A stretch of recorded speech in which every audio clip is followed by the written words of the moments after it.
yang murni atas nama Ilahi.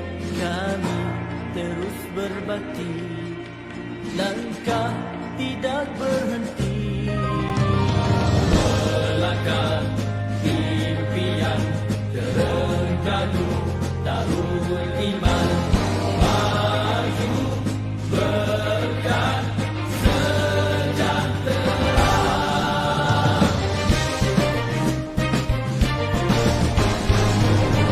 Maju Terengganu, maju di bawah suluhan wahyu, rakyat berdaya saing, kita bergerak seiring, tiada yang ketinggalan kerana adil pengagihan, juga seimbang tumpuan, bersama kita buktikan berkat bumi ini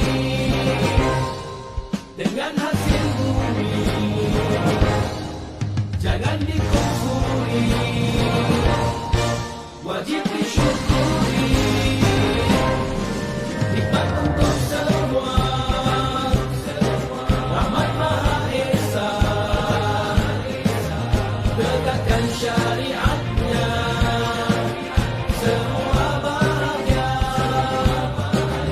dan beri agar aku bertakwa iman, walaupun sejahteralah Darul Iman di bawah naungan Islam dan ihsan. Kebajikan, keadilan, kemajuan, kedamaian dinikmati, diwariskan, dilindungi, dipertahankan. Janji kami untuk semua, maju berkat sejahtera, tekad kami, impian semua, maju berkat sejahtera.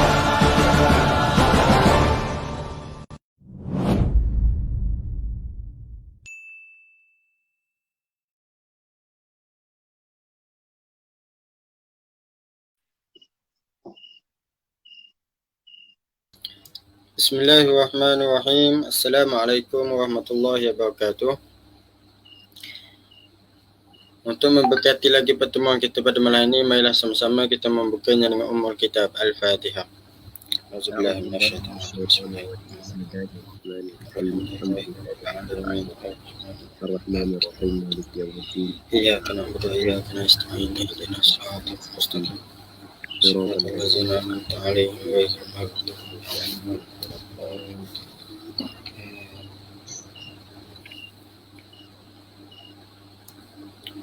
Alhamdulillahi rabbil alamin, wassalatu wassalamu ala asyrafil anbiya'i wal mursalin wa ala alihi wa sahbihi ajma'in. Qala rabbi shrah li sadri wa yassir li amri wahlul 'uqdatam min lisani yafqahu qawli. Amma ba'd. Alhamdulillah, pertama dan selamanya malah sama-sama kita bersyukur kepada Allah Subhanahu wa taala kerana masih lagi diberi peluang oleh Allah Subhanahu wa taala kepada kita untuk sama-sama kita berjumpa di dalam kelas talaki online kita pada malam ini, iaitu pada siri yang ke-36 pada malam ini. Jadi sebelum kita mula majlis talaki kita pada malam ini, saya nak minta lah kepada semua yang join ini, sama-sama kita share, mudah-mudahan orang lain juga dapat manfaat daripada ilmu kita ni, majlis kita ni, insya-Allah. Jadi tanpa melengahkan masa, dengan ini majlis menjemput dan mempersilakan Al-Fadhil Ustaz untuk meneruskan kelas talaki online kita pada malam ini. Silakan Ustaz. Assalamualaikum warahmatullahi ta'ala wabarakatuh. Bismillah wassalatu wassalamu ala rasulillah wa ala alihi wa sahbihi wa man walah. Allahumma la sahla illa ma ja'altahu sahla wa anta taj'alul hazna idha syi'ta sahla. اللهم اجعلنا من السعداء المقبولين ولا تجعلنا من الأشقياء المردودين. اللهم صل وسلم وبارك على سيدنا محمد وعلى آله وصحبه أجمعين والحمد لله رب العالمين. Baik. Kita faslun fil ke sebelum tu baca dah. Walau hadat. Walau hadat au junna awal al-waqti. Baca dah tu Baik. Terima kasih kepada Al-Fadhil Ustaz Mang sebagai pengurusi majlis pada malam yang mulia ini. Tidak lupa juga kepada pihak penganjur, pentalaki kitab Muslimin Muslimat yang mengikuti pengajian Minhajul Talibin yang dirahmati oleh Allah Subhanahu wa taala. Jadi insya-Allah kita sambung balik pengajian kitab Minhajul Talibin karangan Imam Nawawi rahimahullah subhanahu wa taala. Wa nafa'ana Allahu bi'ulumihi fid darain amin. Jadi kita masuk dalam perbahasan baru iaitu faslun al-adhanu wal iqamatu sunnah. Fasal azan dan iqamah hukum dia adalah sunnah. Katanya al-adhan wal iqamatu sunnah. Al-adhan, azan mengikut istilah ulama adalah perkataan yang tertentu yang diketahui dengan perkataan tertentu itu waktu sembahyang yang difardukan. Itu asal benda azan mengikut istilah syarak. Qaulun makhsusun yu'lamu bihi waqtu salati waqtu salati al-mafruḍah. Baik. Manakala iqamah pula adalah iqamah perkataan yang tertentu yang diungkapkan sebelum daripada mengerjakan sembahyang fardu. Okey. Katanya al-adhan wal iqamatu sunnah. Azan dan iqamah adalah sunnah. Maksud dia sunnah, kalau buat dapat pahala, kalau ditinggalkan maka tidaklah berdosa. Orang yang sembahyang tetapi dia tidak azan sebelumnya dan tidak iqamah sebelumnya, maka sembahyang dia saat itu sah, yang dia tidak berdosa, namun dia telah meninggal suatu kelebihan yang besar. Itu yang dimaksud dengan sunnah. Ma yuthabu ala fi'lih wa la yu'aqabu ala tarkih. Suatu perkara yang diberi pahala kerana melakukannya dan tidak dah diseksa, tidak dah dihukum diseksa kerana meninggalkan perkara tersebut. Itu yang dimaksud dengan sunnah. Baik.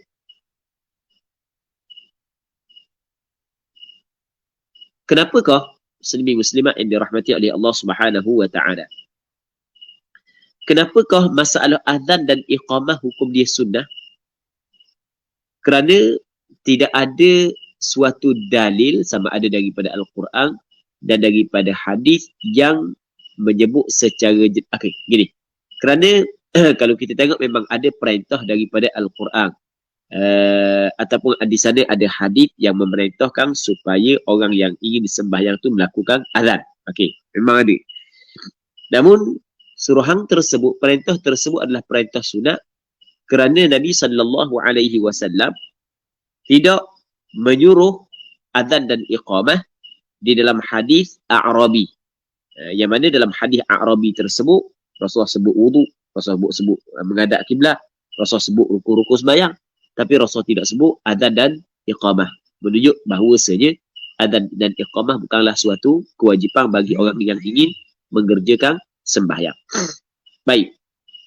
Namun di sana ada pandangan yang kedua mengatakan waqila fardu kifayah. Kata qil, azan dan iqamah adalah fardu kifayah. Maksudnya wajib. Pada sesebuah kampung, bila masuk waktu, wajib kena melaungkan azan dan melakukan iqamah sebelum daripada sembahyang. Fardu kifayah. Kalau tak ada seorang dalam kampung tu buat, maka bermakna seluruh kampung tu telah melakukan dosa. Baik. Habis katanya wa innama yushra'ani limaktubah. Dan sesungguhnya disyariatkan. Apa dia disyariatkan? Dituntut kedua-duanya. Okey, dituntut akan kedua-duanya di dalam syarak kita. Syarak tuntut. Itu disyariatkan. Disyariatkan, dituntut kedua-duanya untuk limaktubah, untuk sembahyang fardu.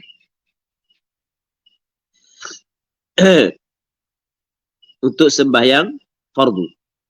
Yang dimaksud dengan maktubah sembahyang fardu adalah zuhur, asar, maghrib, isyak dan subuh.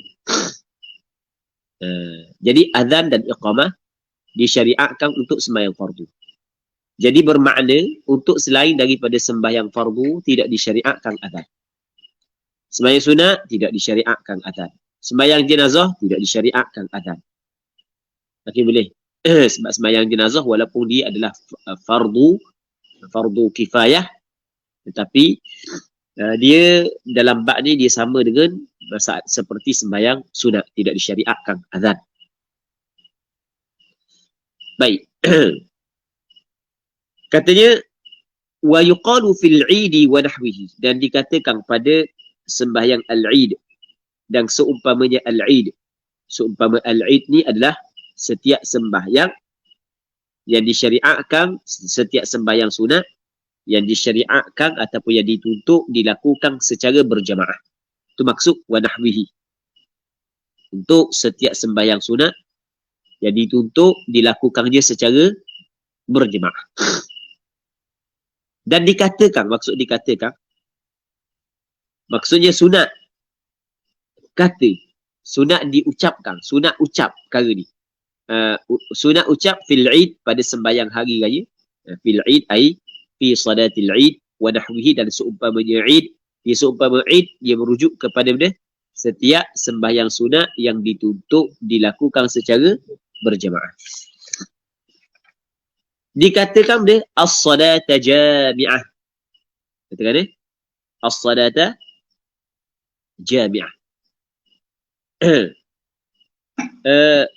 Dia pernah berlaku gerhana matahari di zaman Nabi sallallahu alaihi wasallam. Apabila berlaku gerhana matahari di zaman Rasulullah, maka di sana ada orang melaungkan perkataan as-salata jami'ah.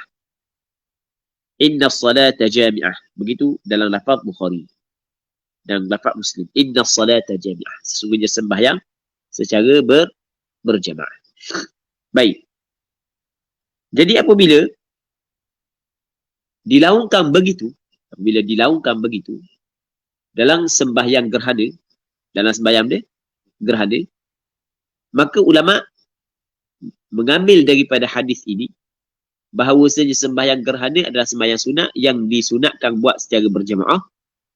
Sunat sebelum daripadanya seorang melaung perkataan inna salata jami'ah ataupun as-salata jami'ah ataupun as-salatu jami'ah. Okey, boleh faham? Boleh faham tak?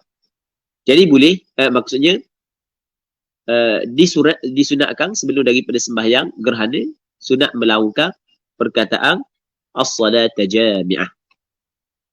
Berpandukan kepada hadis yang dikeluarkan oleh Imam Bukhari, begitu juga Imam Muslim ketika berlaku gerhana di zaman Nabi sallallahu alaihi wasallam, maka ada seorang yang melaungkan inna as-salata jami'ah. Jelas tak? Jadi bermakna muslimin-muslimat yang dirahmati oleh Allah Subhanahu wa taala. Jadi bermakna muslimin-muslimat yang dirahmati oleh Allah Subhanahu wa taala, sembahyang gerhana sebelum daripadanya sunat ucap as-salata jami'ah, ataupun kalau riwayat Imam Bukhari inna as-salata jami'ah, adalah sabit dengan sandarannya adalah hadis. Sabit dengan hadis Nabi sallallahu alaihi wasallam, atau sabit dengan benda tu berlaku di zaman Rasulullah sallallahu alaihi wasallam. Sabit dengan hadis. Manakala yang selain daripada solat gerhana tidak sabit, maka kata ulama diqiyaskan sembahyang yang sunat, sembahyang sunat yang selain daripada sembahyang sunat gerhana diqiyaskan di atas sembahyang gerhana. Dan sembahyang sunat yang selain daripada sembahyang gerhana tu, hak mana hak yang sama dengan gerhana sunat sebut as-salata jami'ah? Iaitu kata ulama setiap sembahyang sunat yang dituntut kita lakukan dia secara berjamaah. Okey, boleh faham? Termasuklah sembahyang hari raya. Yalah, baca lagu mana? As-salata jami'atan, boleh? Boleh baca as-salatu jami'atun, boleh? Boleh baca inna as-salata jami'ah. Sebab dalam hadis riwayat Imam Bukhari sebut inna as-salata jami'ah. Boleh baca baka. Boleh baca baka. As-salata jami'ah. Ada apa? As-salatu jami'ah pun ada apa? Lepas tu inna as-salata jami'ah pun ada apa? Boleh baca baka. Kalau baca as-salata jami'atan, as-salata i'rab dipanggil dia mansubun 'ala al-ighra. Kita kalau orang belajar nahwu dia akan dengar istilah mansubun 'ala al-ighra, dinasab kerana ighra. Di asalnya mansubun 'ala al-ighra, mansubun 'ala at-tahdhir, mansubun 'ala at-takhsis. Hak ini sebenarnya adalah mansubun li'annahu maf'ulun bih. Dinasab kerana dia adalah benda maf'ulun bih. Okey, boleh faham? Kerana dia benda maf'ulun bih. Maf'ulun bih di antara isim mansub. Betul tak gitu? Jadi apabila dia maf'ulun bih, maka dia nasab, alamat nasab dia adalah fathah. Dia mansubun 'ala al-ighra' sama. Perkataan as-salata maf'ulun bih sebab baca dengan as-salata. Baik, fi'il dia dihadaf, takdir fi'il dia uhdurus salata, boleh? Ilzamus salata pun boleh. Uhduru, hadirlah oleh kamu akan sembahyang ini. Hadir, sembahyang ni. Ataupun lazimlah oleh kamu akan sembahyang ini. Pakat mari weh, sembahyang ni. Itu makna as-salata jami'ah. Jelas. I'rab jami'atan, i'rab jadi hal bagi as-salata. Itu yang pertama. Itu dipanggil ighra. Ighra ni kita mendorongkan, mengajak orang. Mendorongkan. Kita mendorongkan seseorang untuk melakukan sesuatu perbuatan. Tapi kalau kita baca as-salatu jami'atun, as-salatu i'rab jadi mubtada, jami'atun khabar. Sembahyang secara berjamaah. Sembahyang secara berjamaah. Boleh, boleh. Ataupun inna salata jami'ah, sebagaimana yang disebut dalam riwayat Imam Bukhari. Boleh berlaku. Baik. Seterusnya wal jadidu nadbuhu lil munfarid. Dan qaul jadid. Perkataan jadid yang memberi maksud ia adalah pandangan Imam Syafi'i sendiri. Pandangan Imam Syafi'i sendiri. Yang mana pandangan ini difatwa oleh Imam Syafi'i ketika dia berada di negara Iraq, di negara Mesir. Jadid baru. Apabila sebut perkataan jadid, maka bermakna qadim menyalahinya. Jadi bermakna dalam masalah ni, Imam Syafi'i ada berapa pandangan? Ada dua pandangan. Satunya qaul jadid, yang keduanya qaul qadim.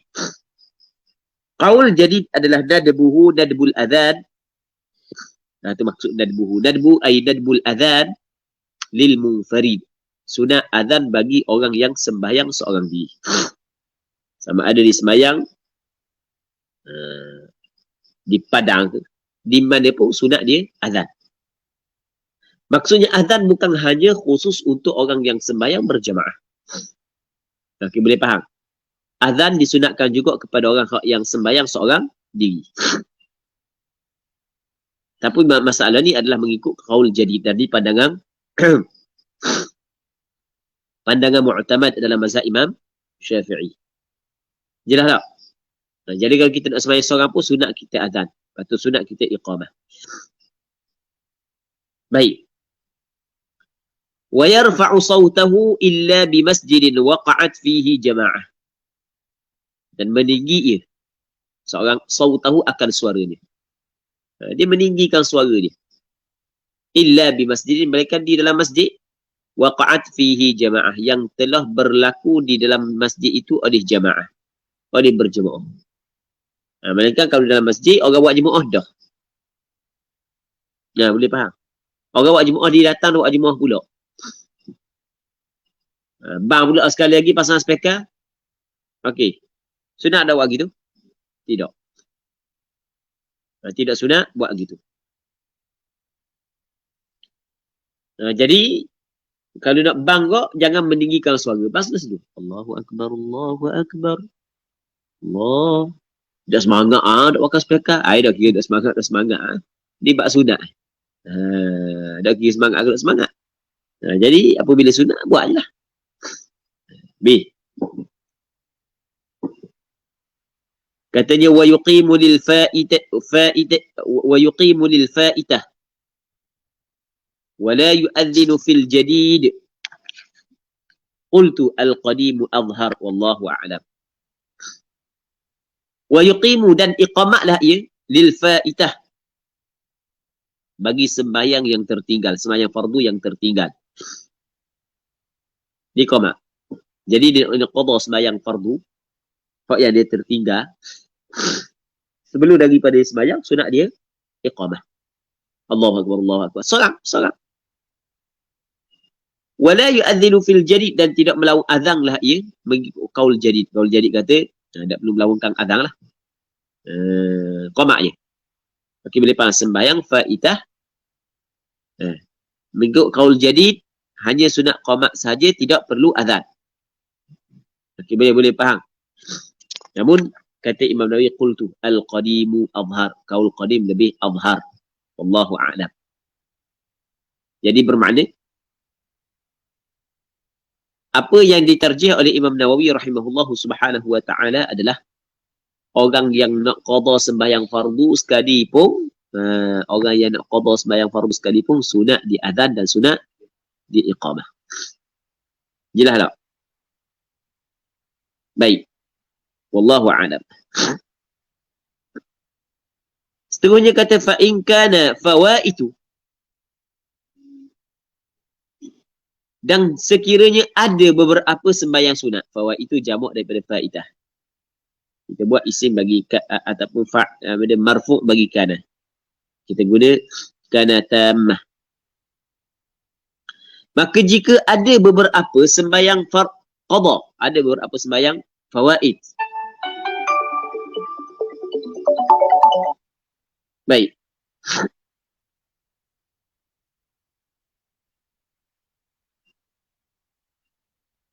Dan jika ada beberapa sembahyang yang luput, sembahyang yang tertinggal, katakan dia ada 5 sembahyang qada, lam yu'adzin li ghairil ula, tidak melawang azan ia bagi selain daripada yang pertama. Dia tidak bang untuk selain daripada yang pertama. Maksud dia benda bang hak yang pertama sahaja. Okey, dak nak tidur, subuh tak tahu mana, zuhur tak tahu mana, asar tak tahu mana, bangun-bangun kat garik. Okey, boleh faham? Wajib dia kena qada balik subuh, zuhur dan asar. Bangun pas garik je. Garik tak apalah pas waktu. 3 sembahyang wajib dia kena qada.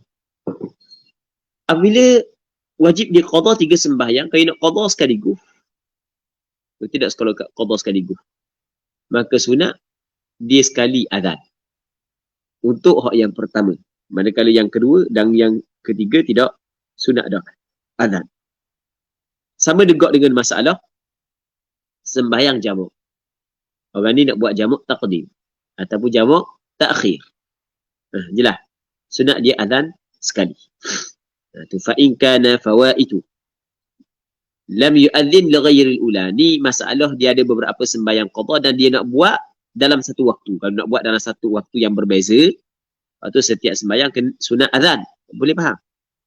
Fa in kana fawaitu, dan dia wa arada qada'aha fi waqtin wahid, dan dia ingin qada sembahyang beberapa sembahyang yang luput itu dalam satu waktu, maka lam yu'adzin li ghairil ula, tidak perlu diazan ataupun tidak azanlah ia bagi selain daripada yang pertama. Jadi bermakna hak yang pertama saja hak yang dia sunat azan. Habis. Jelas.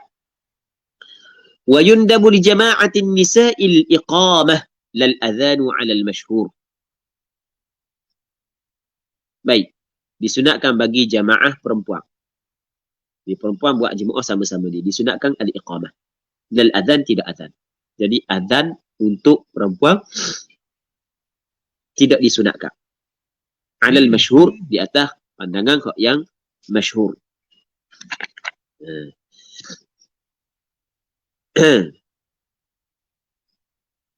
Katanya wal adhanu mathna wal iqamatu furada illa lafdhal iqamah.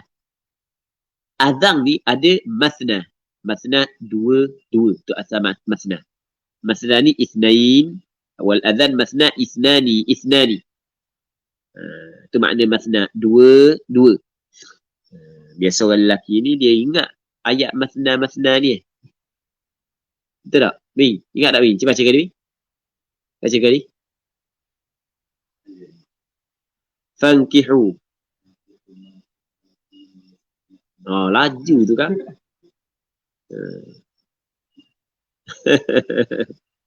Fankihu ma taba lakum minan nisa'i mathna wa thulatha wa ruba'. Mathna makna dua-dua. Azan dua-dua. Okey. Tapi bukan semua dua-dua, kebanyakan. Ada tak se? La ilaha illallah. Se. Kebanyakan dua-dua. Allahu Akbar, Allahu Akbar. Allahu Akbar, Allahu Akbar. Memang kalau Allahu Akbar, Allahu Akbar dua. Patut Allahu Akbar, Allahu Akbar dua. Memang dua situ. Tapi kalau kita tengok sekaligus, capur semua sekali, jadi tak. Baik. Katanya, wal adhan mathna, maksudnya kebanyakannya. Kebanyakannya dua-dua. Bukan semua dua. Bukan semua. Kebanyakannya dua-dua. Wal iqamatu furadah. Iqamat pula satu-satu. Kebanyakannya satu-satu. Tak boleh kata semua satu-satu. Sebab ada kat dua kan. Qad qamatis salah. Qad qamatis salah. Berapa kali yang? Dua. Illa lafzul iqamah. Mereka lafaz iqamah. Lafaz iqamah dua kali pada iqamah. Iqamah satu-satu tapi melainkan lafaz iqamah. Lafaz iqamah berapa kali? Dua kali. Jelas tak? Okey, jadi bermakna lafaz azan mathna, kebanyakannya dua-dua. Lafaz iqamah kebanyakannya satu-satu. Allahu Akbar, Allahu Akbar. Lepas tu, Allahu Akbar, Allahu Akbar. Okey, kalau kira pak, tapi kalau kita tengok Allahu Akbar, Allahu Akbar, satu.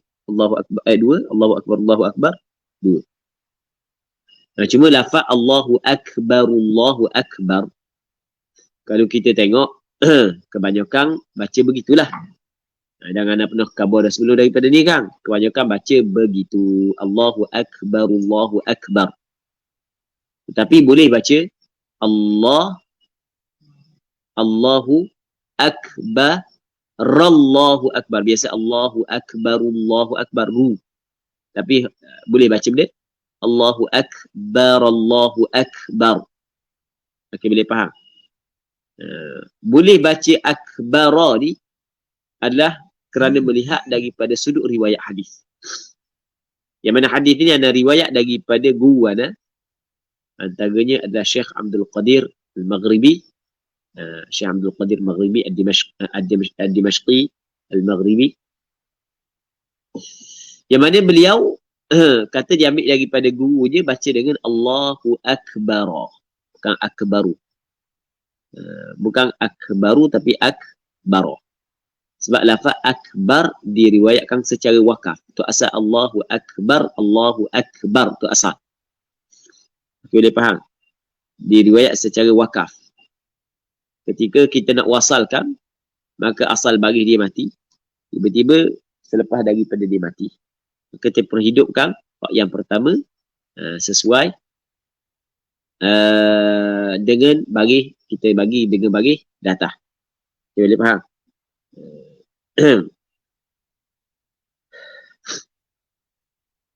Katanya wa yusannu idrajuha wa tartilu. Dari sunatkan idrajuha. Idraj maksudnya bersegera, mempercepatkan. Iqamah sunat cepat. Wa tartiluhu ni melambatkannya azan. Idrajuha, ha kembali kepada iqamah. Tartiluhu kembali kepada azan. Okay, boleh faham? Sunat idraj al-iqamah wa tartilu al-azan. Jadi azan kita buat secara cakap kita dia cakap anju-anju azan. Iqamah buat laju. Allahu Akbar, Allahu Akbar. Okey, azan. Allahu Akbar, Allahu Akbar. Tetapi kalau qamat, Allahu Akbar, Allahu Akbar. Asyhadu an la ilaha illallah. Asyhadu anna Muhammadar Rasulullah. Laju. Nah, itu makna dia idraj. Manakala tartil adalah makna melambatkannya. Dan disunatkan wat-tarji'u fih. Disunatkan tarji' fihi padanya pada al-adhan. Tarji' pada al-adhan. Adhan sunat tarji'. Manakala iqamah tidak sunat tarji'. Apa makna tarji'? Tarji' ni adalah dia mendatangkan dua kalimah syahadah secara perlahan. Sebelum daripada dia mendatangkan dua kalimah syahadah secara nyari. Dia boleh faham. Maka sebahagian ulama kata tarji' itu adalah ucapan secara perlahan yang awal tu. Tu yang dinamakan tarji'. Manakala sebahagian yang lain dia kata tarji' saat itu merujuk kepada yang kedua. Okey, boleh faham? Sebab rujuk ni kembali. Kita kata dah, lepas tu kita kata pula sekali lagi. Jadi merujuk pada yang kedua. Okey, tak kira lah. Tarji' saat itu merujuk kepada yang pertama ke yang kedua, tak kira. Faham tak yang pertama dengan yang kedua? Okey, sekali lagi tarji'. Tarji' ni kena perhati. Sebab ramai di kalangan orang kita, Tok Bila kita, Tok Imam kita, masih lagi tidak faham tarji'. Jadi kadang-kadang benda kita dengar tu jadi rasa malu. Baik. Dia tarji' ni bukan setiap kalimah azan. Itu salah. Allahu Akbar. Allahu Akbar, Allahu Akbar. Asyhadu an la ilaha illallah. Asyhadu anna Muhammadar Rasulullah. Hayya 'alas salah. Hayya 'alas salah. Bukan begitu. Faham? Itu salah. Tak tahu dia belajar mana begitu. Dia dengar orang buat je, pakat buat tak. Allahu Rabbi. Sama juga selawat ke Allahumma salli ala. Sebelum daripada azan tu macam-macam bacaan. Hak tu sebenarnya benda tu benda rekaan belaka sebenarnya. Okey, boleh faham? Rekaan belaka.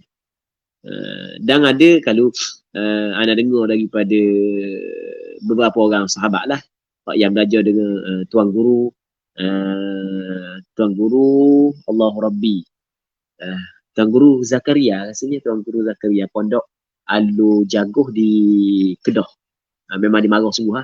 Mana-mana orang yang bila bang sebelum daripada tu macam-macam bacaan memang dimarah. Dia kata benda bid'ah. Baik, zikir tidak menjadi masalah tapi kita letak tak kena pada tempat. Baik, teguh kepada azan. Duduk benda buat benda lain lagi benda. Cuma hak yang dituntut kita selawat selepas daripada azan, hak tu memang ada. Tuntutan selawat lepas daripada azan memang hak tu sabit daripada hadis. Biasanya sebelum daripada bang dia. Subhanallah walhamdulillah wa la ilaha illallah wallahu akbar. Hanya kita tambah ikut dang. Baik, hak tu sebenarnya adalah benda hak yang perlu dijauhkan. Bukanlah salah kita berzikir. Tapi tak kena cara dia. Baik. Itu benda yang penting yang perlu kita kena tahu. Tinggalkan perkara tersebut. Okey, itu yang pertama. Yang keduanya masalah tarji'. Tarji' ni adalah dengan boleh. Apa maksud tarji'? Tarji' ni adalah dia mendatangkan dua kalimah syahadah secara perlahan. Lepas tu barulah dia mendatangkan dua kalimah syahadah secara nyari. Lagu mana tarji'? Gini tarji'. Allahu Akbar, Allahu Akbar, Allahu Akbar, Allahu Akbar. Lepas tu, asyhadu an la ilaha illallah, asyhadu an la ilaha illallah, asyhadu anna Muhammadar Rasulullah, asyhadu anna Muhammadar Rasulullah. Itu makna tarji'. Lepas tu, barulah asyhadu an la ilaha illallah, asyhadu an la ilaha illallah, asyhadu anna Muhammadar Rasulullah, asyhadu anna Muhammadar Rasulullah. Okey, boleh faham tak? Bukan setiap kalimah azan tu baca, kata perlahan, lepas tu baca kuat. Kata perlahan, baca kuat. Allahu Rabbi. Banyak salah. Tu kena perbetulkan. Komang sepanas. Jadi kena perbetulkan benda-benda gitu. Tak boleh lah benda hak salah tu kita kena perbetulkan. Jadi tarji' kita kena ingat. Apa makna tarji'? Okey, tengok. Dalam kitab Mughnil Muhtaj ataupun dalam beberapa kitab fiqh yang lain, ketika dia sebut tarji', ya, dia katakan ayyatiya bisyahadatain. Dia kena datangkan dua syahadah secara sirran, secara benda perlahan. Qabla an ya'tiya bihima jahran. Sebelum daripada dia mendatangkan dengan keduanya secara nyari. Okey, boleh faham? Sebut dulu dua kalimah syahadah secara perlahan, barulah sebut dua kalimah syahadah secara nyari. Ada orang? Enggak ada. Allahu Akbar, Allahu Akbar, Allahu Akbar, Allahu Akbar. Asyhadu an la ilaha illallah. Asyhadu an la ilaha illallah. Asyhadu an la ilaha illallah. Asyhadu an la ilaha illallah, asyhadu anna Muhammadar Rasulullah. Asyhadu anna Muhammadar Rasulullah, asyhadu anna Muhammadar Rasulullah. Asyhadu anna Muhammadar Rasulullah. Tak kena tak? Okey, boleh faham? Dia kena datangkan dua kalimah syahadah secara perlahan, kemudian barulah ataupun sebelum daripada dia mendatangkan dua kalimah syahadah secara nyari. Okey, boleh faham? Kan ada cara dia? Allahu Akbar, Allahu Akbar, Allahu Akbar, Allahu Akbar. Lepas tu, asyhadu an la ilaha illallah, asyhadu an la ilaha illallah, asyhadu anna Muhammadar Rasulullah, asyhadu anna Muhammadar Rasulullah. Lepas tu barulah, asyhadu an la ilaha illallah, asyhadu an la ilaha illallah, asyhadu anna Muhammadar Rasulullah, asyhadu anna Muhammadar Rasulullah. Okay je lah. Baik. Seterusnya, watarji'u fih. Ini habis kalimah hayya 'alas salah, hayya 'alal falah. Habis. Sampai ke akhir azan. Habis setiap kalimah dia terjek belakang. Hak tu salah. Hak tu tak betul. Hak tu tak betul. Baik. Muslimin muslimat yang dirahmati oleh Allah Subhanahu wa taala. Nah, kita kalau kita nak faham tarji' ni, kita kena tengok hadis Abu Mahdhurah. Di sebenarnya dalam masalah tarji' ni sunat ataupun tidak, ulama berbeza pandangan sebenarnya. Ulama fiqh berbeza pandangan. Kerana melihat kepada hadis Abdullah bin Zaid yang bermimpi, di sana ada hadis Abdullah bin Zaid yang bermimpi pada azan, yang dia mimpi azan ketika dia tidur. Yang mana dalam hadis tersebut, dalam hadis Abdullah bin Zaid, dia tidak disebut benda tarji'. Okey, itu yang pertama. Jadi apabila dalam hadis Abdullah bin Zaid tidak disebut tarji', begitu juga azan Bilal bin Rabah juga tidak disebutkan tarji'. Maka oleh kerana hadis Abdullah bin Zaid dengan hadis Bilal bin Rabah tidak disebutkan tarji', maka sebahagian daripada fuqaha berpandangan bahawasanya tidak disunatkan tarji' berpandukan kepada hadis Bilal bin Rabah dengan Abdullah bin Zaid. Namun di sana ada hadis Abi Mahdhurah yang Rasulullah ajar dia. Rasulullah sallallahu alaihi wasallam ajar. Jadi ketika Rasulullah sallallahu alaihi wasallam berada di Mekah, tak silap ingat pada tahun Fathu Makkah ataupun tahun Hajjatul Wada'. Lupa dah antara dua tu lah. Yang mana ada pemuda-pemuda Quraisy ni, dia tengok, masih kafir lagi buat dia tengok orang Islam Rasulullah nak sembahyang tu bang, dia pokok pakat tiru dengan ni. Dia pakat ajuk buat dia. Dia pakat ajuk. Jadi apa bila pakat ajuk, 2-3 orang buat dia. Rasulullah suruh panggil. Panggil kejut ni.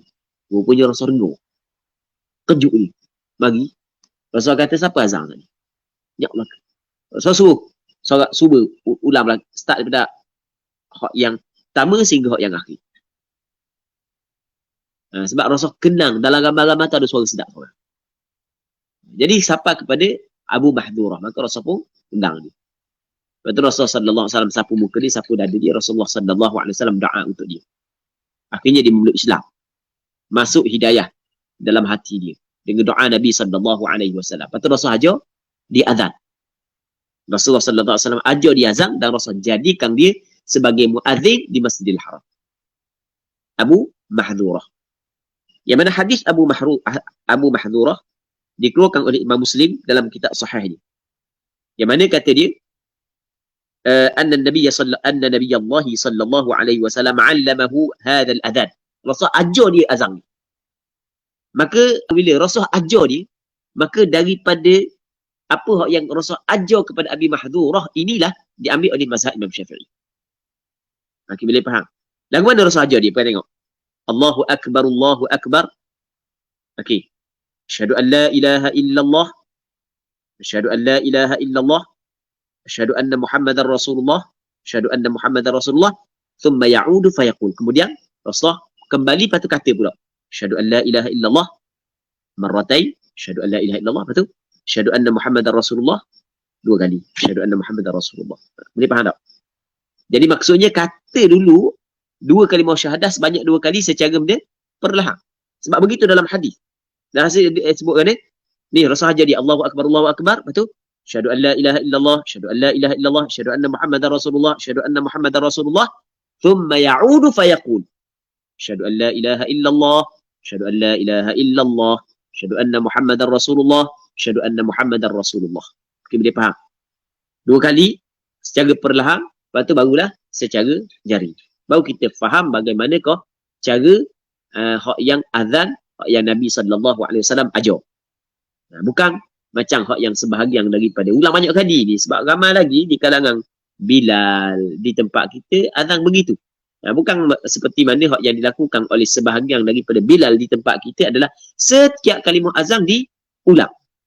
Allahu Akbar, Allahu Akbar, Allahu Akbar, Allahu Akbar. Allahu Akbar, Allahu Akbar. Tu nak kena tu.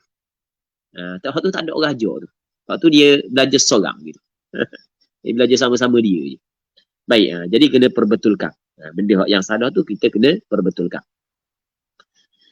Muslimin muslimat yang dirahmati oleh Allah Subhanahu wa taala. Begitu juga katanya wat tathwibu fis subhi. Disunatkan tathwib. Tathwib ni adalah ucapan as-salatu khairum minan naum. Pada azan subuh. Pada azan subuh sunat diucapkan as-salatu khairum minan naum. Sembahyang itu lebih baik daripada tidur. Tapi bukan tak faham dah. Tapi rasa sedap tidur daripada sembahyang. Orang bang tak kat dengar. Sedap tidur lagi daripada sembahyang. As-salatu khairum minan naum. Kerana perkataan ini sabit dalam hadis yang diriwayat oleh Imam Abu Daud dan selain daripada Imam Abu Daud. Yang mana dalam ketika Nabi SAW ajar kepada Abu Mahdurah, yang mana kata Rasulullah kalau sembahyang itu sembahyang subuh, mu kata as-salatu khairum minan naum, as-salatu khairum minan naum, barulah mu kata Allahu Akbar, la ilaha illallah. Baik, jadi kata ulama ucapan as-salatu khairum minan naum sunat kita baca ataupun Bilal baca, Bilal ucapkan selepas daripada asyhadu anna Muhammadar Rasulullah, betul? Selepas daripada hayya 'alal falah. Lepas tu barulah Allahu Akbar kan? Baik. Muslimin muslimat yang dirahmati oleh Allah Subhanahu wa taala.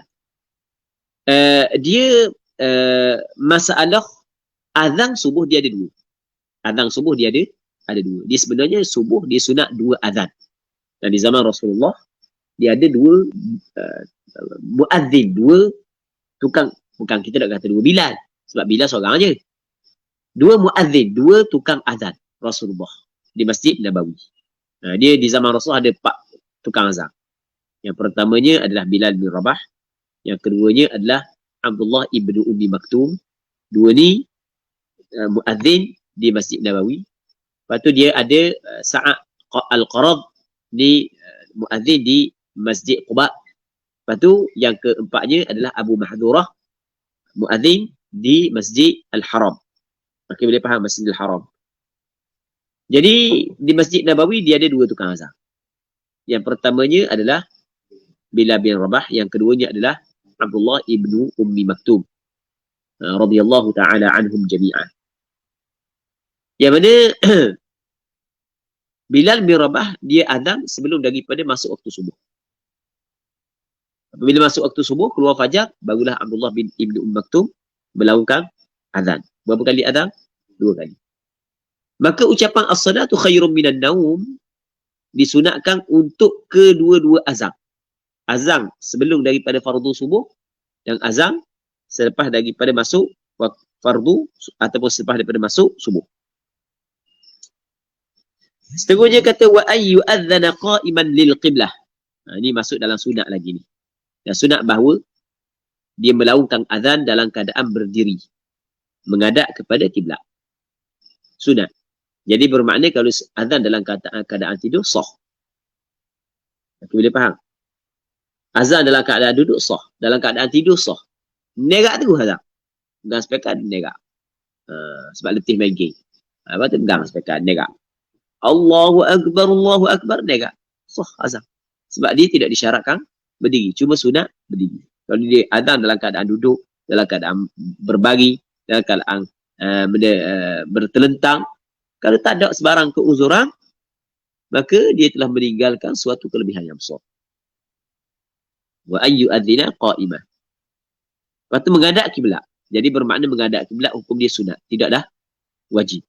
Hadap ke mana-mana pun. Jadi hadap ke mana-mana pun tidak menjadi masalah. Cuma hak yang paling afdalnya sunat hadap kepada kiblat.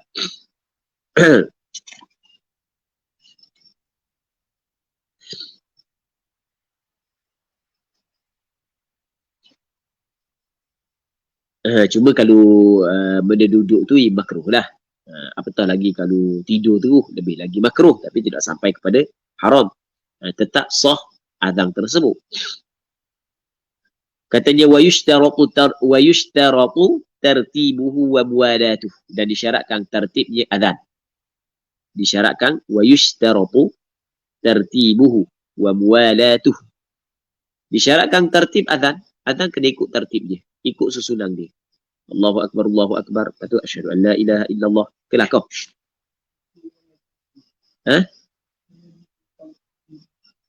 Betul?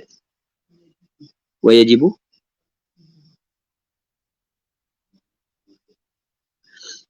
Wa yajibu tartibuhu. Okey, boleh berlaku. Wa yushtaratu pun apa? Wa yajibu pun apa? Boleh berlaku. Ada nuskhah wa yushtaratu, ada nuskhah wa yajibu.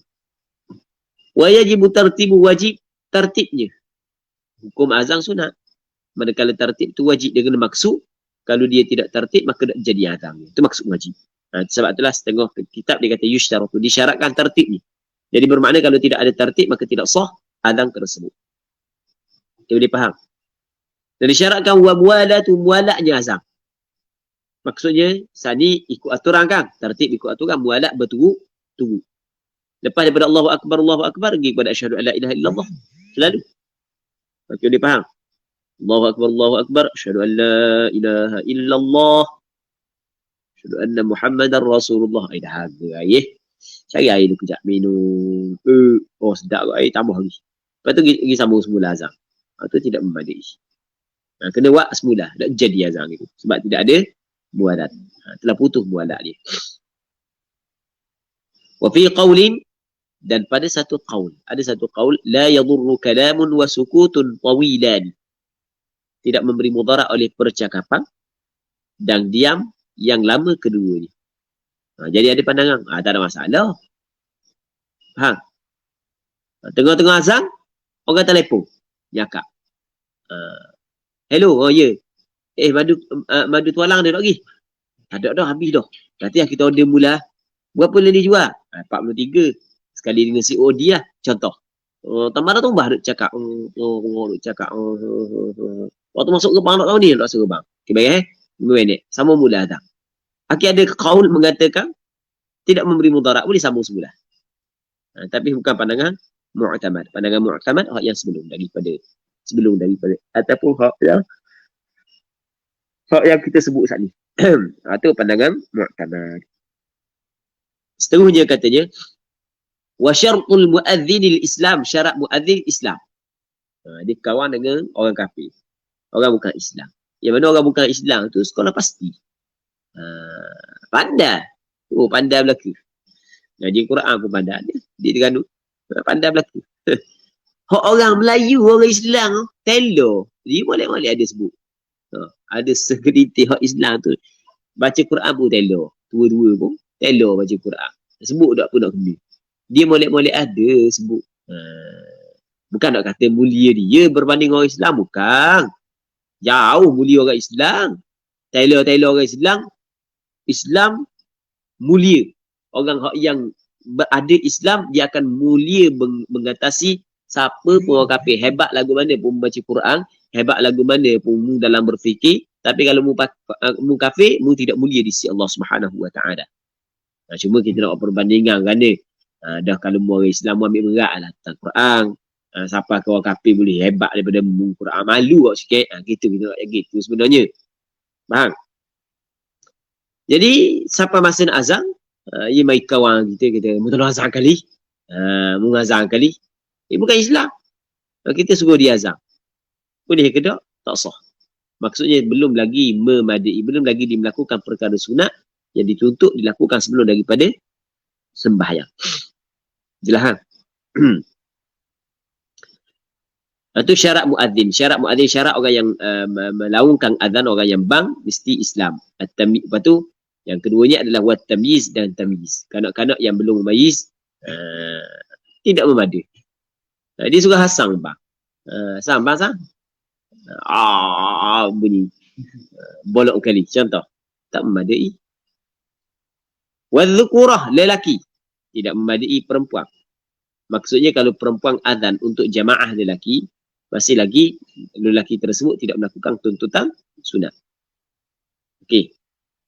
Wa yukrahu lil muhdith. Dan makruh al-adhan lil muhdith bagi orang yang berhadas. Kalau kata berhadas maksudnya adalah hadas kecil. Orang yang berhadas kecil makruh dia melaungkan azan. Okay, boleh faham? Tak ada air sembahyang. Jadi bermakna azan tetap sah. Walaupun tidak ada wudu. Tapi hukum dia adalah makruh. Walil junubi asyad. Dan bagi orang yang berjunub lebih teruk. Kalau orang yang berada kecil pun makruh dah. Orang yang berjunub lebih lagi teruk. Okay, boleh faham? Lebih lagi teruk. Mu doa di wajib lagi. Doa di. Lepas tu mazang. Ya. Doa di wajib. Lambat kena marah pula lagi. Gila waktu ilah. Jadi takut orang marah. Jadi dia azan awal. Lepas tu azan kat mana? Dia masuk dalam masjid tu. Kamu junub kan? Ya, aku minta orang ular speaker kat tikat. Aku duduk depan tu.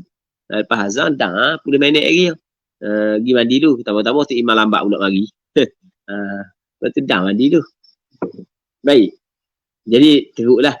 Lebih teruk daripada orang yang berhadas. Wal iqamatu aghlab. Dan iqamah lebih berat. Lebih berat lagi. Lebih berat lagi. Makruh dia. Jadi, tak ada air sembahyang ketika komak. Sedangkan nak sembahyang dah. Berjunuk ketika komak. Sedangkan nak sembahyang lelah. Dah nak mandi lambat lagi. Masa. Itu sebab tu dia kata dia. Wal iqamatu aghlab. Seterusnya kata wa yusannu sayyitun hasanus sawti adlun. Dan disunatkan sayyitun, orang hak yang sayyitun maksudnya ali saut, orang yang tinggi suara dia, orang hak yang suara nyaring, suara tinggi. Kan ada orang suara nyaring, ada suara orang suara duduk dalam tekak je tak pernah bertubik bunyi. Dah sama kan Tuhan buat. Lepas tu hasanus saut, sedap suara dia. Oh, sedap suara. Adlun, dan orang tu adalah orang yang adil, yang boleh dipercayai. Dan orang fasik. Itu sunat. Wal imamatu afdalu minhu fil asah. Menjadi imam lebih afdal daripada azan mengikut kaul asah. Jadi antara imam, menjadi imam dengan menjadi Bilal, mana yang lebih afdal? Lebih afdal adalah menjadi imam. Qultu, berkata adik aku Imam Nawawi, al-asahu annahu afdal. Kaul yang asah bahawasanya azan saat itu adalah lebih afdal. Jadi azan pula. Melaungkan azan adalah lebih afdal berbanding dengan menjadi imam. Jadi apa yang ditarjih oleh Imam Nawawi, lebih afdal melaungkan azan daripada menjadi imam. Baik, habis itu. Wallahu a'lam. Wa syartuhu. Jadi untuk malam ni kita berhenti sini dulu. Lepas tu kita nak jawab beberapa soalan yang diajukan kepada kita. Baik. Assalamualaikum. Waalaikumsalam. Berkaitan dengan mualak ketika baca rukun qauli. Ada dua kemusykilan. Okey, ni soalan yang diajukan kepada anda. Seorang yang membaca tasyahud akhir. Kemudian ketika bacaan syahadah, dia teringat yang dia terlakar satu ayat. Sebagai contoh, Assalamualaikum wa ala ibadillahis salihin. Adakah boleh dia ulang balik bacaan tasyahudnya dari ayat yang tersebut, atau wajib bermula daripada awal tasyahud? Okey, dia baca mana? At-tahiyatul mubarakatus salawatut tayyibatu lillah. Assalam. Dalam kepala banyak perkara duk mikir. Duk mikir ngai lagi, duk mikir tu lagi, duk mikir ni lagi. Assalamualaikum ayyuhan nabiy wa rahmatullahi wa barakatuh. Assalamu alayna wa ala ibad. Assalamualaikum ayyuhan nabiy wa rahmatullahi wa barakatuh. Asyhadu an la ilaha illallah. Dah ingat assalamu alayna. Okey. Jadi oleh kerana dia terlupa. Terlupa ni adalah benda yang dimaafkan. Maka ketika tu terus dia ambil semula benda yang dia tertinggal. Okey, boleh faham? Ambil semula benda yang dia tinggal saat itu. Maksudnya kena ambil benda assalamu alayna wa ala ibadillahi as-salihin wa asyhadu an la ilaha illallah. Maksudnya tidak wajib dia start daripada awal balik. Tak wajib start daripada awal semula. Okey. Sebab dia tengah baca. Sebab dia benda dia tengah baca. Kalau misalnya dia berhenti baca lama dah, tu masalah lain. Ni dia tengah sedang baca kan? Tengah baca, tinggal. Okey, ambil. Sudah. Okey, yang keduanya seorang yang tersilap bacaan ketika menyebut syahadah. Adakah boleh dia ulangi yang dia silap saja ataupun wajib diambil daripada awal tasyahud? Sama je. Ulang hak yang silap je. Asyhadu an la ilaha. Okey, asyhadu an la. Ambil mudah. Faham? Dan biasa begitulah kita buat kan. Tak gitu. Gitu kan? Ada orang jenis was-was kan? At-tahiyyatu mubarak. Asyhadu an la ilaha. Asyhadu an la ilaha illallah. Kan yang ambil tu je lah kan? Baik, bukan kita nak suruh was-was. Maksudnya tak ada masalah, bukan mesti ambil daripada awal semula. Seterusnya soalan berikutnya adalah apa hukum musalla? Mengambil hukum masjid yang membolehkan kita berniat iktikaf dan salat tahiyatul masjid. Adakah perempuan haid boleh duduk dan tinggal dalam surau yang diwakafkan untuk solat 5 waktu sebagaimana di surau-surau yang ada di kampung-kampung sekarang ini? Okey. Perempuan yang haid diharamkan dia berada dalam masjid dengan kesepakatan 4 mazhab. Sepakat 4 mazhab mengatakan tidak boleh perempuan yang keluar dari haid berhenti di dalam masjid. Kalau lalu jalan, tidak lalu saja melintasi serta dia tidak takut mengotori masjid, maka hukum ini adalah dibolehkan. Kalau tak boleh adalah berhenti. Berhenti dalam masjid bagi perempuan yang haid adalah perkara yang dilarang dengan kesepakatan 4 mazhab. Pandangan hak yang mengatakan boleh perempuan yang haid dalam masjid itu bukan pandangan 4 mazhab. Bukan pandangan mu'tamad dalam 4 mazhab. Baik. Adapun musalla ni tempat sembahyang. Tu asal makna musalla. Musalla ni bahasa Arab. Bahasa kita dia tempat sembahyang. Isim makan, tempat sembahyang. Musalla, tempat sembahyang. Adakala dia mengambil hukum masjid, adakala dia tidak mengambil hukum masjid. Kalau musalla yang mengambil hukum masjid, maka boleh fungsi dia seperti masjid. Boleh beriktikaf. Tidak boleh perempuan yang haid berada di situ. Okey, kalau dia bukanlah pada hukum masjid, maka tak ada masalah perempuan yang haid nak duduk situ dan tidak boleh dia beriktikaf dan sembahyang tahiyatul al-masjid. Okey, boleh faham. Surau di tempat kita, kalau kita tengok ulama berbeza pandangan sebenarnya. Adakah dia mengambil hukum masjid ataupun tidak? Surau. Musalla je lah kan. Sebahagian daripada ulama melihat kepada surau ni adalah tempat yang diwakafkan, yang disediakan untuk sembahyang fardu 5 waktu. Okey, boleh faham. Jadi bermakna sama tak dengan masjid? Sama dengan masjid. Maka dia mengambil hukum masjid. Apabila dia ambil hukum masjid, boleh iktikaf, boleh boleh sembahyang sunat tahiyatul masjid dan tidak boleh perempuan yang haid berada di dalamnya. Okey, jelas tak? Apakah kawasan beranda masjid dikirakan sebagai masjid yang tidak membolehkan perempuan haid duduk dan tinggal di situ? Dia sekarang ni beranda masjid saat ni tu kena pastikan dia saat ni tu orang yang buat tu dia niat untuk masjid ke tak? Maksudnya dia niat beranda masjid, niat tak? Tempat yang disediakan untuk sembahyang. Okay, dia faham. Kalau dia niat maka dia mengambil hukum masjid. Kalau tidak niat maka tidak mengambil hukum masjid. Tapi kalau di Terengganu, kalau masjid tu masjid kerajaan, masjid yang dibina oleh kerajaan, maka beranda dia tidak termasuk dalam masjid. Hak yang masjid adalah ruang solat utama. Okey. Dia begitu hak yang mereka niat buat masjid bahagian ruang utama saja. Hak tu hak yang sampai maklumat kepada anda. Baik. Assalamualaikum Ustaz.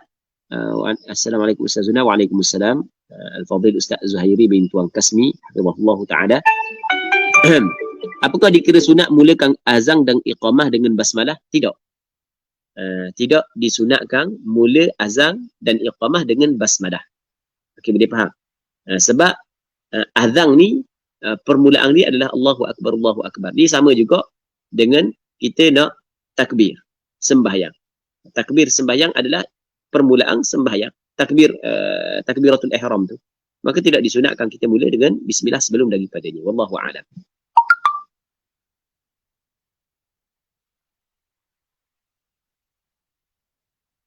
Okey, ada lagi soalan lain?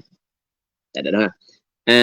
Selagi soalan, apakah hukum orang yang tiada wuduk tapi menanggung telefon yang ada dalamnya ada Android Quran, ataupun apakah hukum ketika dia buka Android Quran hal keadaan tiada wuduk, sentuh atau tidak sentuh skrin telefon? Hukum dia tidak menjadi masalah. Kalau sekiranya dia tidak buka. Kalau benda hanya program saja tidak buka, tak ada masalah. Kita boleh faham. Manakala kalau dia buka, kalau nak pegang telefon saja, tanggung telefon tidak menjadi masalah kerana bukan Quran saja berada dalam telefon kita, ada benda-benda yang lain lagi. Okey, dua.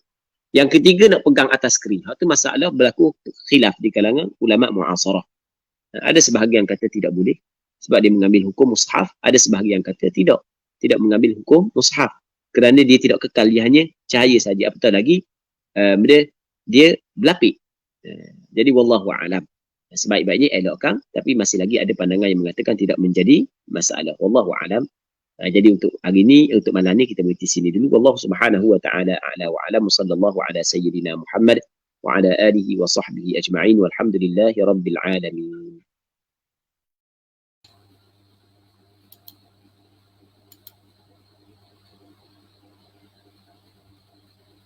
Terima kasih diucapkan kepada Al-Fadhil Ustaz di atas kelas talaki kita pada malam ni. Jadi ada beberapa soalan lagi ni yang belum dijawab, insya-Allah saya akan bagi pada Ustaz untuk dijawab pada malam esok, insya-Allah. Jadi untuk malam ni setakat ini saja. Yang baik itu datang daripada Allah, yang kurang yang lemah itu datangnya daripada diri saya sendiri. Marilah sama-sama kita tangguh kelas kita pada malam ini dengan tasbih kafarah dan suratul Asr.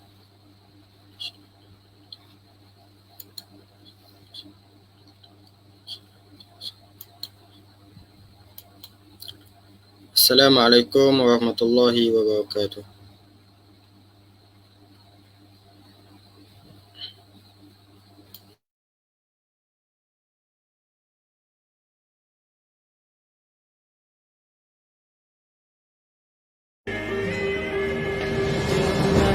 Niat yang murni atas nama Ilahi, kami terus berbakti, langkah tidak berhenti, melangkah impian terengganu tahun iman, maju berkat sejahtera,